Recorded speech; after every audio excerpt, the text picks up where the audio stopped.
Viral istri sah labrak suami saat lagi selingkuh dengan wanita lain di sebuah kafe di kota Pontianak. Dalam video amatir, terlihat sang istri yang mengenakan pakaian serba hitam memasuki sebuah kafe. Mau menghajar pelakor, ucap wanita perekam video. Sesampainya di dalam kafe, si wanita lalu menggebrak meja. Ternyata yang sedang duduk di meja itu, adalah suaminya dan wanita idaman lain, Will, alias pelakor. Melihat situasi yang sudah tidak kondusif, pelakor yang mengenakan gaun motif bunga panik.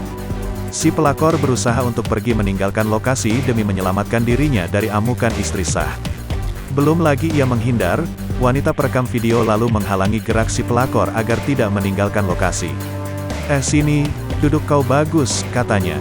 Sementara si suami yang dilabrak hanya bisa terdiam dan bingung melihat situasi yang terjadi.